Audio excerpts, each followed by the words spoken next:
Okay, let's get started. It's my pleasure this morning to introduce to you our speaker, Dr. Amelia Hope, who's going to be presenting her work done in collaboration with Dr. Phil Nagy and Mary Ruth Endicott. And the title of her presentation is Response Patterns for Can Test Receptive Skills Tests. There you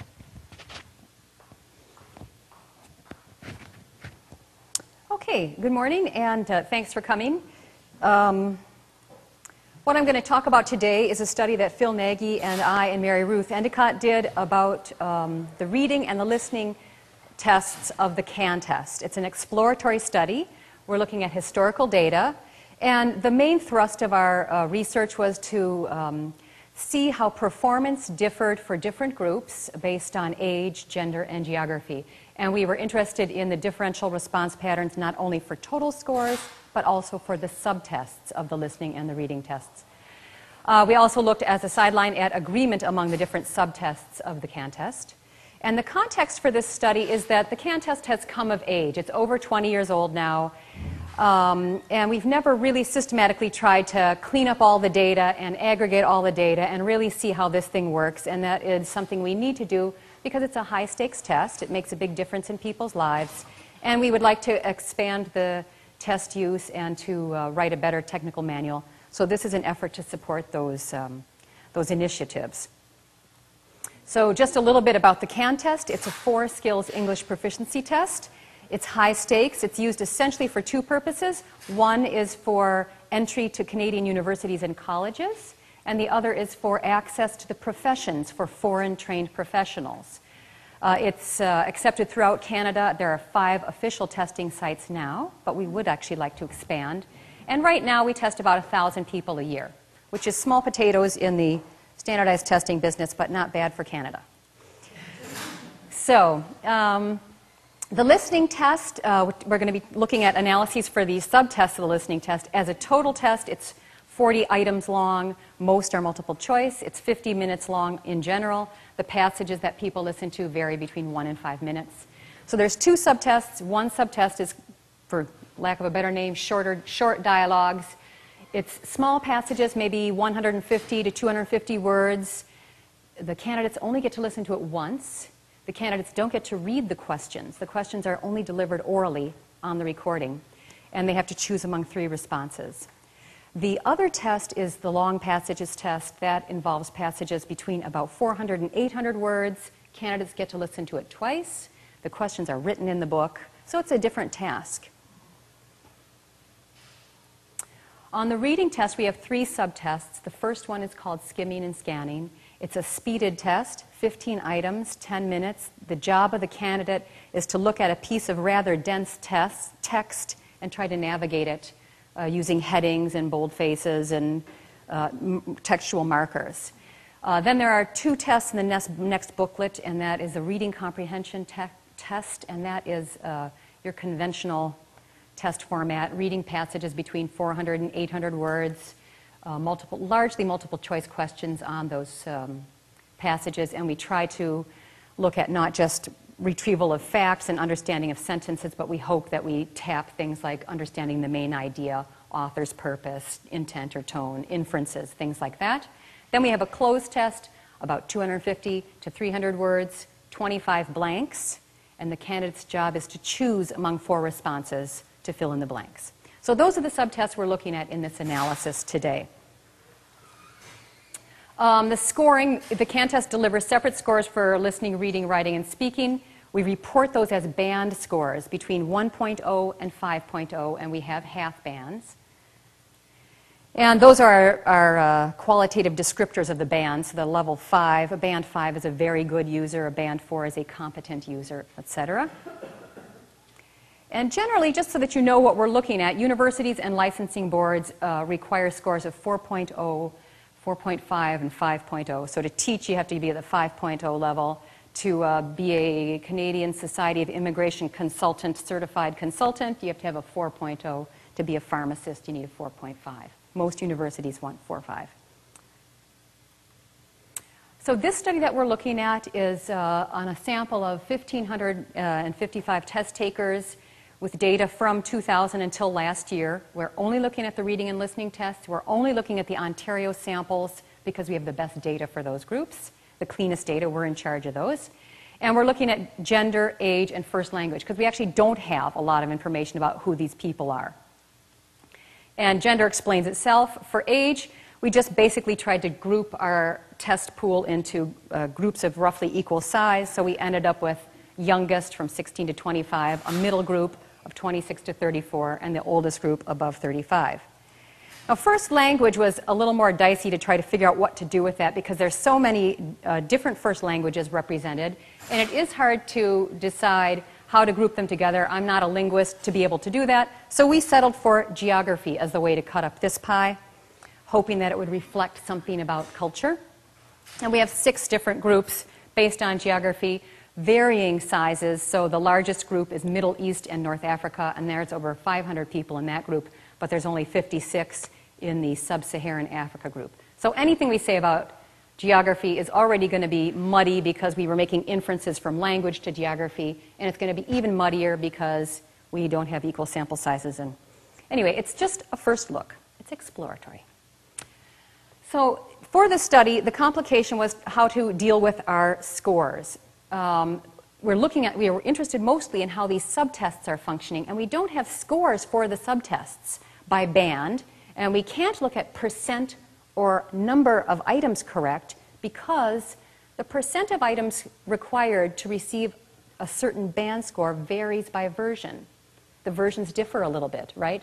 So that 22 items correct on listening version X might give you one band score, but the same number of items correct on another version will give you a different band score. So we couldn't deal with band scores on the subtests because we don't have them. And another reason is we have 2 subtests that are quite short, 15 items. So it would be impossible to reliably chop up those 15 items into 8 different band levels. So our compromise solution was to take the band scores and collapse them into 3 levels: beginner, intermediate, and advanced. And they roughly parallel how people think about these things, in that advanced band, 4.5 to 5, is really the level that people are looking at to be fully licensed or admitted without conditions. What we did then is we calculated the percentage of the candidates in those bands. So for example, in listening, 19.3% of the test candidates are in that bottom chunk. So what we did is take 19.3% of the lowest scores on the subtest of listening short dialogues and chopped those guys off, called them beginners. So in that way, we ended up having 3 scores for each of the subtests, beginner, intermediate, advanced, and 3 scores for the total tests. So that's the solution of how to look at the subtests. Okay, the response patterns for the total listening and total reading. Total listening and total reading vary by gender, where females outscore males, and it's significant. By age, I'm going to run through this so we can look at the subtests a bit. You can see that the the middle group outperforms the youngest and the oldest, and that's a significant difference as well. So the middle group test takers are doing the best. And geography, forget that. That's pretty hard to look at. So instead, look at it this way. The better way to look at it is with the Tukey test, which shows which means differ from which means. And you can see that East Asians in red differ significantly from the 2 groups in green, which is South Asia and Europe and the Americas in listening. And Mideast, North Africa, and East Asia differ significantly from Southeast Asia, South Asia, and Europe and the Americas. And you could think of all kinds of reasons why that might be true. In reading, for example, the Middle East and North Africa and East Asia use a different writing system than the Roman one that we use. So let's look at the subtest analyses. And first of all, we wanted to see, as a little sideline, do our subtests agree with each other? Are they tapping into the same thing?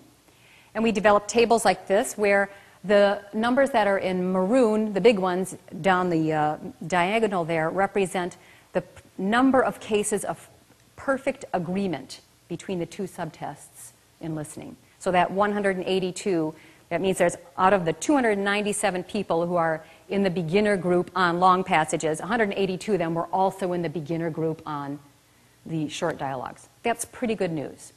Like, we would like these things to be tapping the same thing. We have that also for the reading passages, but another way to look at this is just by percentage of agreement. So that first column represents the percentage of perfect agreement between subtests. So it's over half in all cases. That's good. But I mean, there's a substantial chunk of our test candidates that were grouped in one category, beginner on one test, but the adjacent category on the second test. And that's worth looking at to see to what degree are we still measuring the same thing, reading, and to what degree are we legitimately looking at different aspects of that same thing, reading. So I mean, does SkimScan is it still reading that we're measuring? And you know, if not, what else are we tapping with that test? So this, again, basically good news for us. Then the main thing we looked at in this study was interactions and by subtest. So this is where we're looking at the individual the subtest scores by the different factors, gender, age, and geography. And the same patterns we saw for the overall test where women outperform men were repeated for all the subtests. So women do better on SkimScan than men do on SkimScan, for example. And all those differences were significant. So, I mean, a question for later is, gee, why is that, right? And we would hope it's not anything about systematic biasing in the test, but we would hope that that would be about a real difference in the amount of the trait that the women have compared to the men, but we don't know. Then if you look at the differences by age, if you recall, for the overall tests, the middle group distinguished itself as outperforming the youngest and the oldest together. But when you break it out by subtest on the listening test, for example, here, you can see that that oldest group over there, the oldest group breaks out from the youngest group for the long passages, but is grouped with the youngest group for the short dialogues. And since I am a member of this oldest group here, I'm kind of interested in this pattern, and it makes me wonder if, for the short dialogues, if there's a lot of memory involved in that, because they only can hear it once, they have to listen to the questions, they can't, you know, support themselves with the extra reading, and so I'm wondering about, gee, the short-term memory issues, working short-term memory issues of older candidates may be affecting that. That'd be something I would be interested in following up on. For the reading tests, again, you can see that the general pattern changed a teeny bit, so that whereas in the overall test, the youngest and the oldest were grouped together, and the middle group distinguished themselves, when we break it out by subtest, that pattern gets broken.